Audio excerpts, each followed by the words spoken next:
All right. Thank you, Whitney. Good morning, everybody. My name is Doug Morrison. I'm on the Sioux Falls School Board, and it's my honor to be here this morning.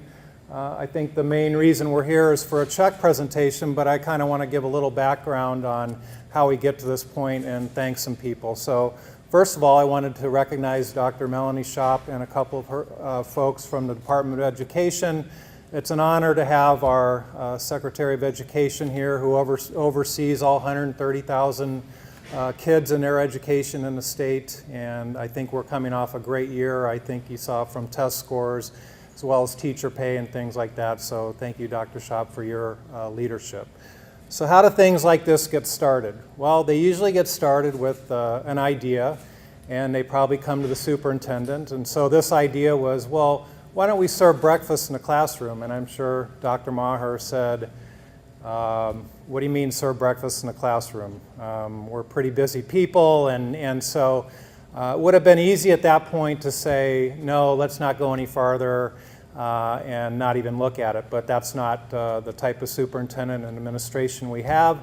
He said, okay, let's look into it, and so that was the first sort of toll gate, if you will, and then I'm sure he made a call to Joni Davis, who oversees our food service, and said, hey Joni, can we serve breakfast in the classroom? And she said, what do you mean serve breakfast in the classroom? How does that work?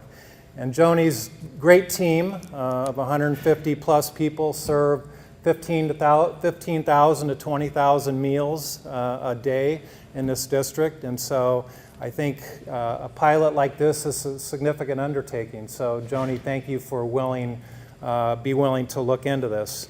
Ultimately, you have to find a pilot place or school to do the program. It's never been done in this district before.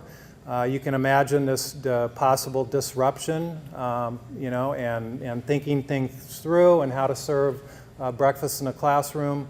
But I don't think it's any accident that we're here at Terry Redlin. If you look at the leadership at this school, from Principal Mitch Schaefer, Assistant Principal Ryan DeGraff, I think they've shown through other initiatives here at this school the ability and the willingness to take on things like this. So things like the after-school reading program, things they're doing with their attendance initiative, which is really important to us this year.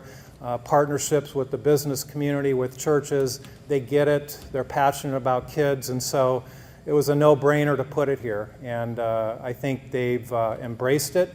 But I think you can imagine the first conversation they had with their team here at the school, when they brought the teachers, the custodians, the EAs, everybody that makes this school successful together, and said, hey, we're going to serve breakfast in the classroom. I'm sure everybody jumped up and said, great, when can we do it? But I'm sure there were some moments of discussion, but ultimately the school's embraced it, and we've embarked on this journey to serve breakfast in the classroom. Why?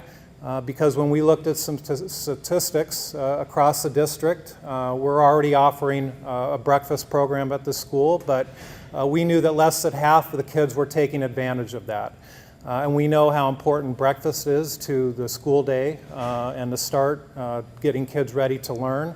And so how do we expand that? So, we came up with the idea to serve breakfast in the classroom. But it takes a lot of people helping. One thing is a financial commitment, and so we're blessed to have a partnership with the Midwest Dairy Council and their program, Fuel Up to Play 60, which is a partnership with the NFL. They're in 9 of our schools today. They added, this year, they've added 4, and we're so blessed with their partnership because they are, very much stand behind figuring out how to bring to make healthy kids through activity and through nutrition, and so I think this is a significant partnership for us across the district.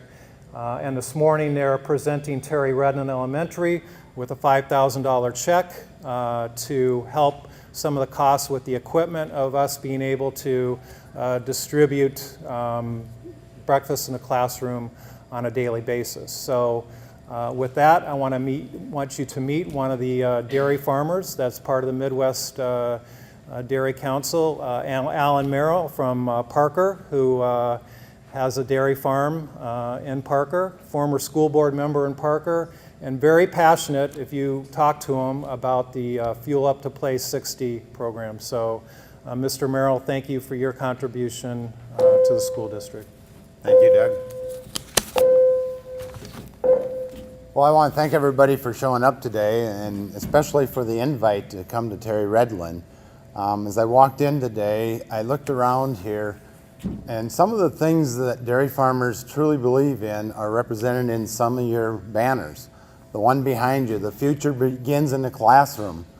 That's why we help develop breakfast in the classroom. If we can start kids off with a good, balanced, nutritious meal, we understand that they have a chance to have a better opportunity to learn what the teachers are teaching them. But farther than that, we look at the banner over here. It says great students, great staff, great school, and great community. That's what brings things together, and that's what we're trying to accomplish. Dairy farmers from the Midwest, all 9,000 of us, have really bought into this program. But when the National bought into with the NFL to bring Fuel Up to Play 60 back to your schools, it's just an opportunity to get these kids to understand nutrition and the value of exercise and how they are tied into a better life and into a better community.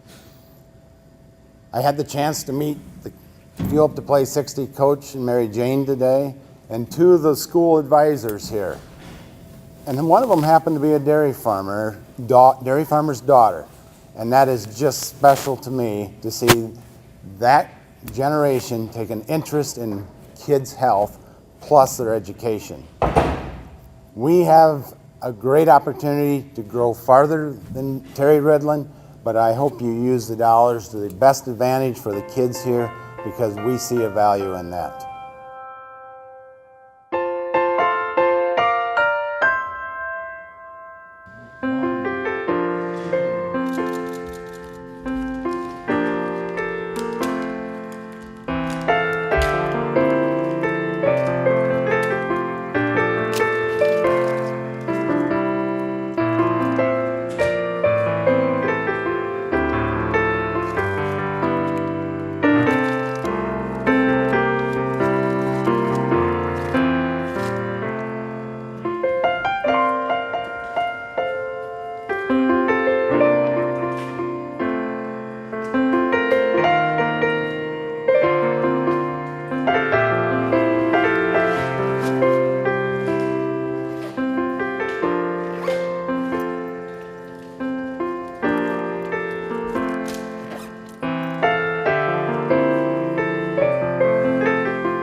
Breakfast in the classroom. Give you some nutrition, but it also helps you recognize the value of the dairy products that we're producing.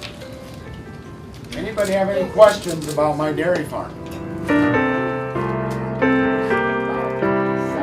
gallons a day of milk. Now the gallons are eating today. I got up to feed my cows before I came into Sioux Falls, so they had advanced nutrition. Cows bring out, they drink a lot of water. No, I don't need chickens. Everything is cows in my place, but we keep some of the cows and put them in the feed lot. That's